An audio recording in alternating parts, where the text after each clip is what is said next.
What's the missing link of core strength and stability? That's going to be the topic of this tutorial. We're going to cover it in 3 exercises. We'll talk about what it is and obviously how we can go about completing your core strength. If you want to build your core strength and stability and you want to do it using some of the principles that we talk about in this tutorial today, then please do click the link below and go through to my How to Build Core Strength and Stability 12-week online program, which is full of workouts and tutorials and workshops about core strength, how to build it, and the follow along 12-week program that will get you there. The missing link to core strength and stability is the lateral parts of the core. It's one of the most common things that I see in people that I work with, one of the biggest common questions that I get, and it's all about the sides, the lateral musculature of the core. So what we're going to do in this tutorial is use 3 exercises that can access the lateral parts of your core, and we can build it and make your core strong in 360 degrees. So exercise number 1 is the side plank. It's simple, it's effective. If you've watched any of my tutorials, I don't verge too far away from the fundamentals. And again, I try to keep it simple so most people can do it. There are some people that think side plank, I've done that for years, that's not me. Or I'm an advanced core trainer, that's not me. Stick to the basics. That's where the greatest core strengths come from, is when you stick to the basics. You listen to any great coach, they always talk about sticking to the basics, which is why I talk about very similar exercises a lot of the time. So the first exercise is the side plank. Now there's a number of things that we can do with the side plank. Obviously the number 1, the easiest version, is to come down on the knees. So again, it depends where you are. So we're in this position, we're holding, you should be able to feel all of this working. Now if you want to make it a little bit harder, you can just lift off and go back. When you lift the knee up, it will just make it a little bit harder around the hip to hold you up, because the hip's got to work on its own. It hasn't got the rest of the leg to help it. Obviously the next progression is to go into the full side plank. That's obviously just longer lever, more body weight, you've got to hold yourself up. So that would be the next one. So we've got all happening underneath here. What we can then do is lift a leg up, just like we did with the half plank. Again, keeping the hips nice and still. That's the main thing we don't want to do, is we don't want the hip to drop when we do it. So we've got, as a very simple way of starting, we've got the body weight, half and full side plank. What we've then got is we can use a piece of equipment like I've got behind me here. And again, it's just a side plank, but without using the arms. If you've got this piece of equipment, it's a perfect exercise for it. So we come into this position and we just hold over. Now, the difference is when we're on the floor, it's the underside. When we're on here, it's the top side. So again, we're holding here. So it's great QL, internal, external obliques, right on the top there. And you'll get glute medius, glute minimus, more so when you're on the floor, but you will get a little bit glute medius, glute minimus on here. And then obviously we do exactly the same as we do on the floor. We do one side, we flip around, and we do the other side.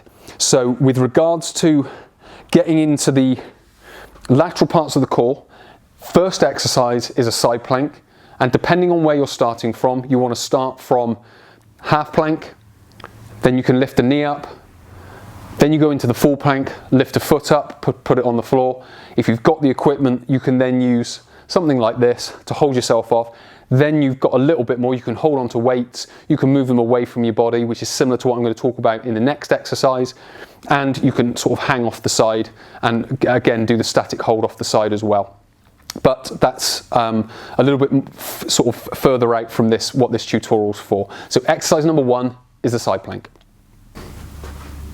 Exercise number 2 is pull-off press. Now what we can do is a similar type of pull-off press on here as I've just mentioned. But I'll just show you the exercise first. So what we do is we come into this position, again slight bend of the knee, slight hinge of the hip, and then we push the weight away. The further away it goes, the more this has to work. But because we're side on, what you'll find is you will get left and right lateral parts of the core working to stop the rotation that the body wants to do, because what it wants to do is when you get to there, it wants to come in like that, but you're resisting that, and that's obviously done by this front side. So you would go one side, you would come onto the other side, you would push away. Now what you should be able to see is as I push away, that weight stack doesn't really move. You know you're doing it right when it doesn't really move. What you don't want is that. So you would go into here, out and back, keeping that stack still, and again you'll find the lateral parts of the core will be working nice and hard. Now as I mentioned, you can do a similar thing on here. So if we come back onto here, now let's just say I've got a weight in my hands. It could be a dumbbell, it could be a plate, it could be a kettlebell, it could be anything. What we do is we come into this position, we hold it close, so we're combining the side plank and the pull-off press. So we come into this position and we push away. We come back, we push away. Obviously the further out it's going to go, the harder it's going to work. You've got weight in your hands, so you want to collapse like that because you've got more weight in your hands, but you resist that as well. So you're getting not only the static hold, but you're getting the sort of the anti-movement that comes with it, or the added anti-movement that comes with it from holding a weight. So with regards to how we go about building it, although we're talking about 3 exercises, the first 2 we can combine together. We can then progress that with more reps. We can progress that with more weight. So we've got different ways of doing it. So we've got the pull-off press, which you would do on the cable machine. So again, I'll just quickly go through it as a reminder. So we're tucking it in here, heads in line, we're pushing it away. Again, the body doesn't move, it's all done by the arms, and if we're doing it right, that stack should stay relatively still. It may just bob up and down a bit, but that's absolutely fine. It should stay relatively still. And again, that will build the obliques, which will then obviously make the side plank a lot easier. And again, it will make that core strength and stability much more 360 degrees. Because again, a lot of people just focus on rectus abdominis at the front, which is fine, but it's only one part of the puzzle. Exercise number 3 is with a kettlebell, and we're going to be going around the body. So this is known as around the world. We're going to add a progression into it as well.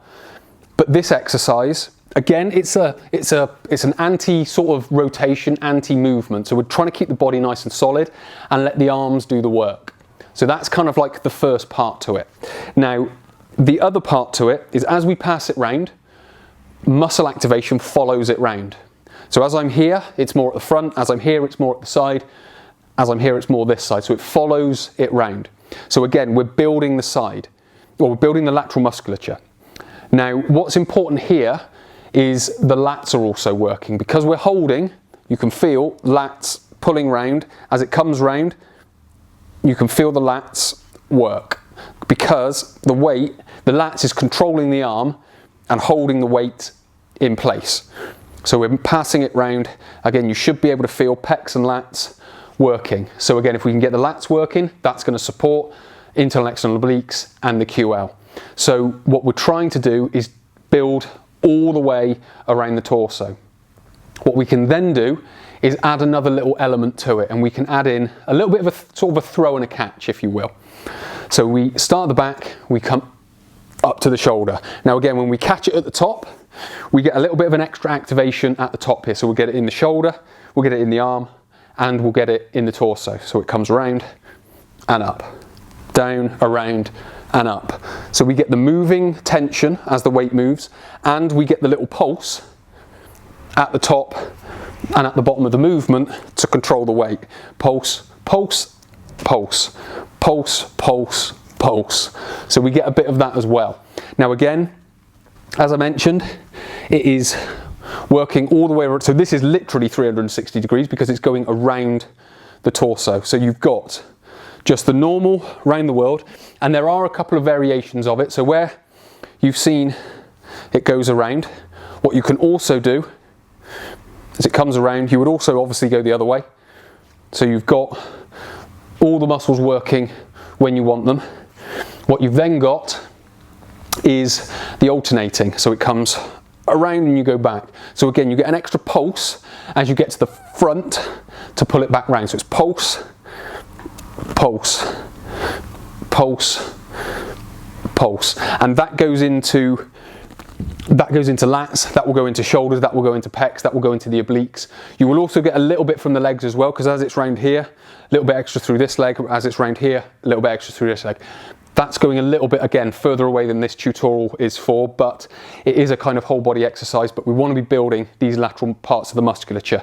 So around the world with a catch is all going to be what you need it to be able to do. If you've enjoyed this content, please do hit the like button. If you've learned something new, hit the thanks button. If you've got a comment or a question, please do leave it down below. And if you want to watch more tutorials like this, please do hit the subscribe button and the bell icon.